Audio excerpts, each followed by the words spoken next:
চট্টগ্রামে আন্ডারওয়ার্ল্ড নিয়ন্ত্রণ, আধিপত্য বিস্তার ও পুরনো শত্রুতার জেরে শীর্ষ সন্ত্রাসীদের দ্বন্দ্ব চরমে উঠেছে।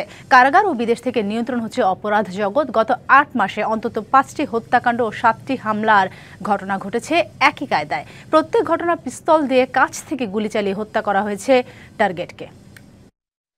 টিয়া দিবে 50 লাখ আর আইএল দে ষোলো সাজ্জাদ এডমার সাজ্জাদ ছোট ভাই আন্নাম সাজ্জাদ। আর তোমারা যদি গাদ্দারি করতেছ তাহলে এনার মাসুল তোমার ভয়াবহ করে দম পড়ব। পুলিশের হাতে ধরা পড়ার আগে এক ব্যবসায়ীকে ফোন করে নিজেকে বড় সাজ্জাদের ছোট ভাই পরিচয় দিয়ে হুমকি দেন ছোট সাজ্জাদ। গত 15ই মার্চ ছোট সাজ্জাদকে ঢাকার একটি শপিং মল থেকে গ্রেপ্তার করে পুলিশ।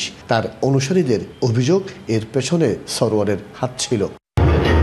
এরপর সরোয়ারকে চন্দনপুরা ও পতেঙ্গায় 2 দফায় গুলি ও ব্রাশ ফায়ারে হত্যার চেষ্টা করেন ছোট সাজ্জাদের অনুসারীরা। সে সময় সরোয়ার বেঁচে গেলেও আলাদা ঘটনায় নিহত হন তার 3 অনুসারী। সবশেষ বুধবার কিলিং মিশনে অংশ নেন 8 জন। প্রত্যেকের হাতে ছিল ছোট পিস্তল। গত 8 মাসে অন্তত 5টি হত্যা ও 7টি হামলার ঘটনায় নাম এসেছে ছোট সাজ্জাদের। প্রত্যেক ঘটনায় ব্যবহার করা হয়েছে পিস্তল।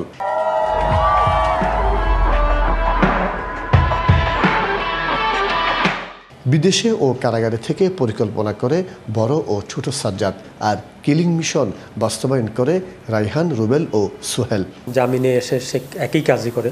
তো আমরা তাদেরকে বারবারই আইনের আওতায় আনতেছি এবং যাতে তারা বের না হতে পারে সেই বিষয়ে আইনি যে সমস্ত পদক্ষেপ নেওয়া দরকার আমরা সেগুলি নিই। হয় উনি আইনের কাছে আত্মসমর্পণ করবে, না হয় আমরা করতে বাধ্য করব।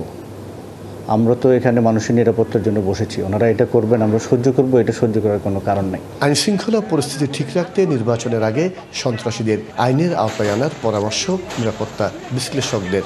এই নির্বাচনের জন্য এটা এক ধরনের অশনি সংকেত। একজন রাজনৈতিক নেতার উপরে গত সন্ধ্যায় আক্রমণ হয়েছে এবং সেখানে লিথাল ওয়েপন ব্যবহার করা হয়েছে। তো সেই বিষয়টাকে এখন থেকেই বিবেচনায় আনতে হবে এবং সেই অনুযায়ী পদক্ষেপ গ্রহণ করতে হবে। নাইলে 2011 সালে 2টি AK-47 রাইফেল সহ ম্যাকসন ও তার সহযোগী সরোয়ারকে গ্রেপ্তার করে পুলিশ। 2017 সালে জামিনে মুক্তি পেয়ে একসঙ্গে কাতারে পালিয়ে যান তারা।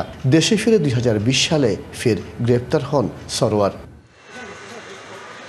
একসময় বিদেশে পলাতক বড় সাজ্জাদের সহযোগী ছিলেন সরোয়ার। পরে তাদের মধ্যে বিরোধ তৈরি হলে সরোয়ার নিজেই সন্ত্রাসী দল গড়ে তোলেন।